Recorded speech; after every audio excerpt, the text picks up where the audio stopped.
As-tu déjà essayé de prier le rosaire avec toute la bonne volonté du monde, mais au fond de toi, tu avais l'impression que rien ne changeait, comme si tu parlais dans le vide? On dirait que tu fais des efforts, que tu pries bien, mais que ta foi reste figée au même endroit. Les mots sortent de ta bouche, mais on dirait qu'ils n'atteignent pas le ciel. Si tu t'es déjà senti ainsi, tu n'es pas seul. Beaucoup de gens prient le chapelet chaque jour, avec foi, avec espérance, mais sans voir de fruits. Et peut-être, juste peut-être, que c'est parce qu'ils prient de la mauvaise manière, sans même s'en rendre compte. Mais ne t'inquiète pas, il existe une solution. Et elle a été vécue concrètement par un jeune homme qui a transformé la vie de milliers de personnes à travers le monde, même s'il n'a vécu que jusqu'à l'âge de 15 ans. Carlo Acutis, un garçon comme les autres, qui aimait les ordinateurs, les jeux vidéo, faire du vélo et rigoler avec ses amis, mais qui avait choisi de mettre Dieu à la première place chaque jour. Carlo avait un immense amour pour Jésus, spécialement pour Jésus dans l'Eucharistie. Il appelait l'Eucharistie « mon autoroute pour le ciel ». Mais tu sais quel était l'autre compagnon qui l'emportait toujours avec lui sur ce chemin? Le rosaire. Mais la manière dont Carlo priait était différente. Il ne traitait pas le chapelet comme une liste de choses à faire. Il ne se dépêchait pas pour en finir vite. Il ne récitait pas mécaniquement. Il priait avec le cœur, vraiment, comme quelqu'un qui s'assoit pour parler avec une personne très importante, quelqu'un qu'il aime, avant de commencer. Carlo faisait une petite prière, quelque chose de simple mais chargé d'intention. « Marie, ma mère, aide-moi à prier avec amour comme tu le mérites. » Et voilà, c'était comme si à cet instant il quittait le monde qui l'entourait pour entrer dans un espace réservé à lui et à Dieu. Alors que beaucoup se contentent de faire glisser les grains du rosaire entre leurs doigts, Carlo, lui, plongeait dans les mystères. Il fermait les yeux et s'imaginait à l'intérieur des scènes. Quand il méditait la naissance de Jésus, c'était comme s'il était là, à côté de la crèche, voyant l'enfant briller au cœur de la nuit. Lors de la Passion, il ressentait le poids de la croix, la douleur d'un amour qui se donne, et ne pense pas qu'il était un saint dès le berceau. Carlo était comme nous. Il y avait des jours où il était fatigué, distrait, la tête pleine. Mais même dans ces moments-là, il choisissait de donner le meilleur de lui-même dans sa prière, et cela faisait toute la différence. Tu connais cette sensation de parler, mais que personne n'écoute? Carlo a compris que ce n'était pas parce que Dieu était loin, mais parce que parfois nous prions sans être vraiment présents. Le corps est là, mais l'âme est ailleurs, comme si l'on offrait des fleurs fanées à la Vierge Marie. Et lui disait, pourquoi offrir des fleurs sèches à notre maman du ciel, si nous pouvons lui donner les plus belles, et les plus belles fleurs, pour Carlo, étaient les prières, faites avec amour, avec calme, avec intention. Il ne récitait pas 10 chapelets par jour, parfois un seul, mais il y mettait tout, ses joies, ses peurs, ses demandes, sa gratitude, et il offrait tout à Marie, avec la certitude qu'elle le remettrait à Jésus. Même lorsqu'il est tombé malade, d'une leucémie agressive qu'il a emportée si jeune, il n'a pas cessé de prier. Bien au contraire, il priait encore, plus. Et tu sais ce qui est incroyable? Il ne se plaignait pas. Il ne disait pas « Pourquoi moi ?» Il disait « J'offre cette souffrance pour Jésus, pour le pape et pour l'Église. » À seulement 15 ans, et peut-être que c'est là le grand secret. Le rosaire n'est pas un bouton magique. Il ne sert pas à gagner des bénédictions. Comme dans un jeu, c'est un pont, un chemin d'amour, un dialogue d'un fils avec sa mère, un endroit où tu peux te déverser, ouvrir ton cœur, te reposer dans la foi. Alors, si tu es là à sentir que tes prières sont froides, vides, sans réponse,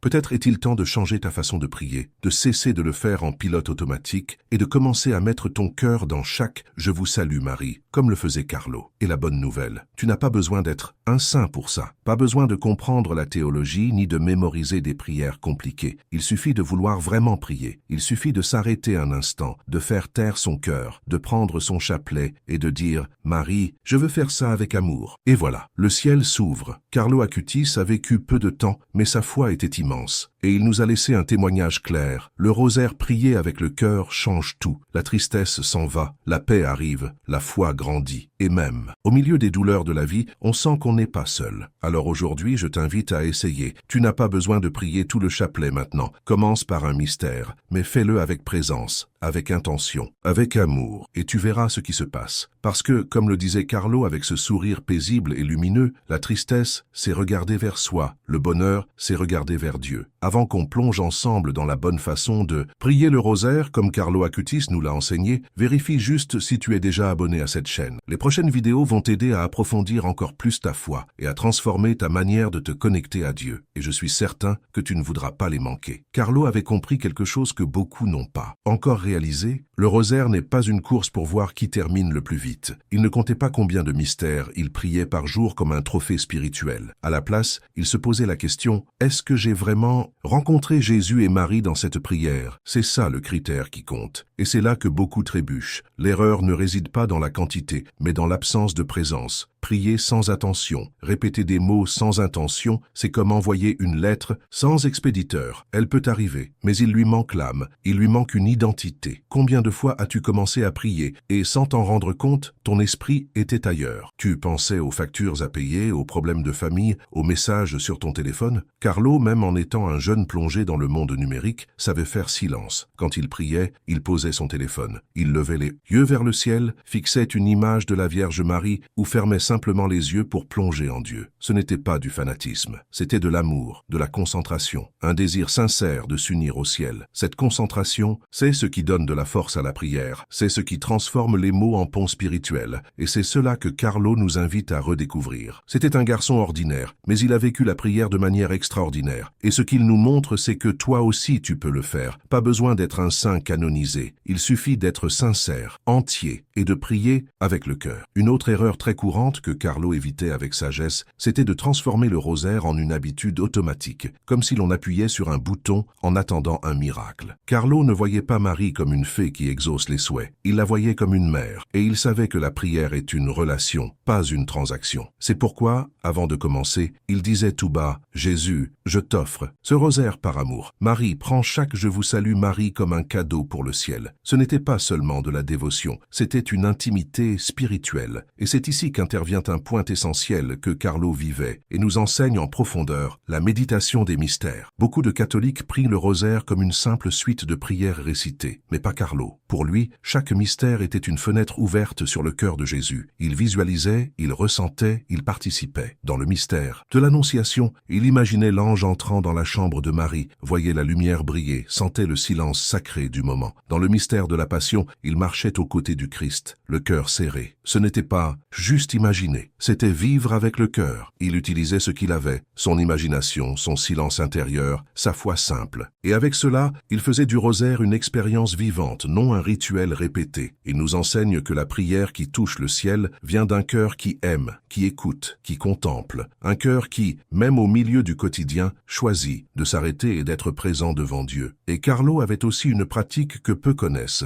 Il offrait chaque rosaire pour une intention très spécifique. Ce n'était pas quelque chose de générique. Il disait le nom des personnes. Il pensait à des besoins réels. Si c'était pour un ami malade, il le nommait avec foi. Si c'était pour un camarade éloigné de l'Église, il priait avec espérance. Et le plus beau, il avait une confiance totale que Marie écoutait. Il ne doutait pas, il offrait et attendait avec un cœur paisible. Et peut-être que c'est là le plus grand secret du rosaire de Carlo, la confiance. Il priait en croyant que Marie s'occuperait de tout. Il n'apportait pas d'anxiété dans la prière. Il offrait, et c'est quelque chose que nous devons apprendre. Prier avec confiance, c'est laisser Dieu agir. C'est arrêter d'essayer de contrôler le temps, la manière, le résultat. C'est simplement aimer, faire confiance et attendre. Et maintenant, je te pose la question. Tu voudrais expérimenter cette façon vivante et transformante de prier le rosaire? Tu es prêt à arrêter de prier seulement avec les lèvres et commencer à prier avec le cœur, comme le faisait Carlo? Si oui, je peux te montrer les 5 étapes simples que Carlo suivait et qui peuvent changer ta manière de prier pour toujours. Le premier principe que Carlo vivait en profondeur était justement celui-ci. Prier avec tout son cœur. Il ne se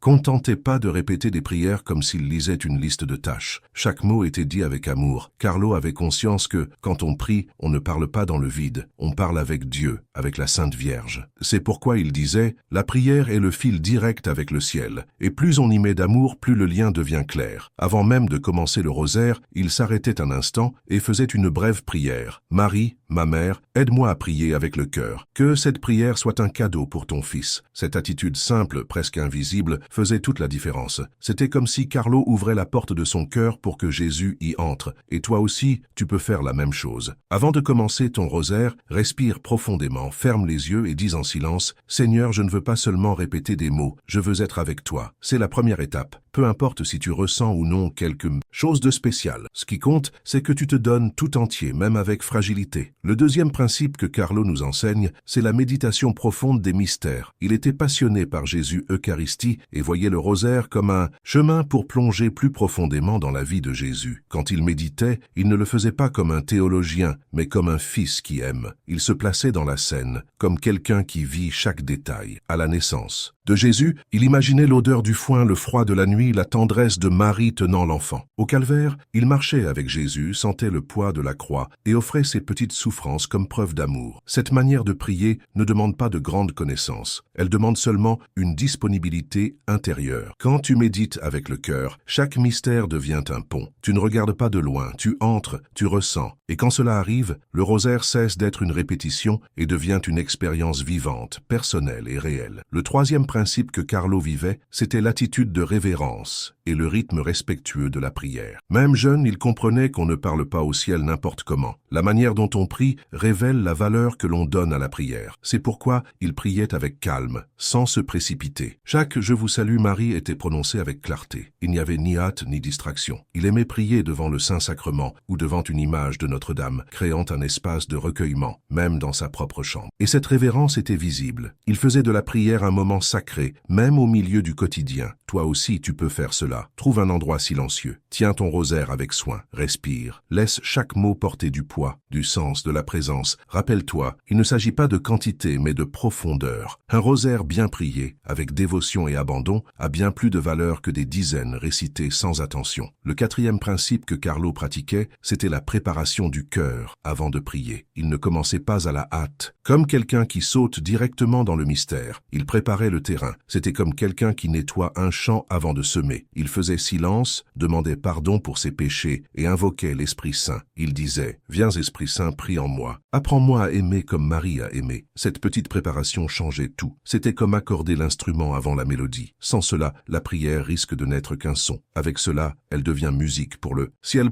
Et le cinquième principe, si beau et si souvent oublié, c'était l'offrande avec une intention claire et une foi confiante. Carlo ne priait pas le rosaire juste pour le prier. Il y mettait des noms, des causes, des désirs du cœur. Et le plus touchant, il croyait que Marie écoutait. Il disait « Marie est plus rapide qu'Internet. Elle reçoit nos prières et les apporte directement à Jésus. » C'était sa façon de voir la foi, moderne, vivante et totalement confiante. Toi aussi, tu peux faire ça. Avant de commencer, énonce ton intention. Tu peux le dire à voix haute ou en silence. Prononce le nom de cette personne. Offre-le pour ta maison, pour ta santé, pour la paix dans le monde, pour la conversion de quelqu'un. Et fais confiance. Il ne s'agit pas de prier pour obtenir ce que l'on veut, mais d'offrir avec amour et de laisser Dieu s'occuper du reste. Et maintenant, avec ces 5 principes, imagine ce qui pourrait arriver si tu commençais à prier le rosaire ainsi, avec le cœur, avec méditation, avec révérence, avec préparation et avec une intention claire. Carlo n'était pas un super-héros de la foi. Il était comme toi et moi, mais il a décidé de prendre Dieu au sérieux. Il a décidé de prier avec vérité, et cela l'a conduit au ciel. Et toi, avais-tu déjà pensé que tu pouvais prier le rosaire de la mauvaise manière? As-tu déjà eu l'impression que, même en priant, rien ne changeait? Dis-le-moi dans les commentaires si cela t'est déjà arrivé, ou si tu connais quelqu'un qui vit quelque chose de similaire. Continuons. Le cheminement de Carlo Acutis avec le rosaire n'a pas été marqué par des visions extraordinaires ou des miracles visibles, mais par quelque chose d'encore plus puissant, une transformation silencieuse, constante et profonde. Qu'est-ce qui pourrait se passer pour toi si tu t'engageais de la même manière? Imagine ta vie dans un mois, 30 jours pendant lesquels tu as décidé de prier un seul rosaire par jour, mais prier comme le faisait Carlo, avec le cœur présent, les yeux de l'âme tournés vers les mystères, avec révérence, préparation et une intention claire. Pense maintenant aux changements subtils mais bien réels qui peuvent commencer à émerger. Une paix qui n'existait pas avant, une force intérieure pour affronter les défis, une clarté dans les décisions. Une foi qui, autrefois fragile, commence maintenant à s'enraciner. Carlo disait que l'Eucharistie est l'autoroute vers le ciel et que le rosaire est la corde qui te tire plus près de Dieu. Ce n'est pas de la poésie, c'est une expérience, il l'a vécue. Et si un adolescent ordinaire a pu transformer son âme et toucher le monde entier par sa simplicité, toi aussi tu peux le faire. Peu à peu, le rosaire cesse d'être un devoir et devient un désir. Au lieu d'être une obligation, il devient le moment le plus attendu de la journée. Et tu te rends compte que, même sans demander de miracle, ils commencent à se produire à l'intérieur de toi. toi. Une anxiété qui te dominait commence à céder la place à la sérénité. Un vieux ressentiment commence à perdre de sa force. Une peur qui te paralysait n'a plus autant de pouvoir. Et ce n'est pas parce que tout s'est arrangé à l'extérieur. C'est parce que quelque chose de profond a commencé à se réorganiser à l'intérieur. C'est cela que Carlo nous enseigne. La prière change d'abord le cœur. Et lorsque le cœur change, tout autour commence à changer aussi. Maintenant, pense à l'impact de cela sur une année entière. Imagine 365 rosaires priés avec sincérité, avec abandon. Ce n'est pas la quantité qui impressionne, mais la profondeur de chacun. Pense à la chaîne de bénédiction qui peut se former dans ta vie, ta famille, ton travail, dans tout ce que tu vis. Et tout cela commence par une décision simple. Prier comme le faisait Carlo, c'est pourquoi aujourd'hui je t'invite à relever un défi, le même que Carlo s'était imposé en silence. Pendant 21 jours consécutifs, prie un rosaire par jour, mais en suivant les 5 principes qu'il vivait. Pourquoi 21 jours? Parce que, comme l'enseignent les psychologues et les saints, c'est le temps nécessaire pour créer une nouvelle habitude. Et cette habitude ne sera pas seulement spirituelle, ce sera le début d'une nouvelle façon de vivre ta foi. Tu te dis peut-être, mais je prie déjà le rosaire tous les jours. Parfait. Alors maintenant, il est temps de changer ta manière de prier. Va plus en profondeur. Prie moins avec les lèvres et plus avec le cœur. Moins en mode automatique et plus dans la présence. Moins par obligation et plus par amour. Et si tu n'en as pas encore l'habitude, ne t'inquiète pas. Commence par un seul mystère par jour. Commence avec ce que tu peux, mais commence avec sincérité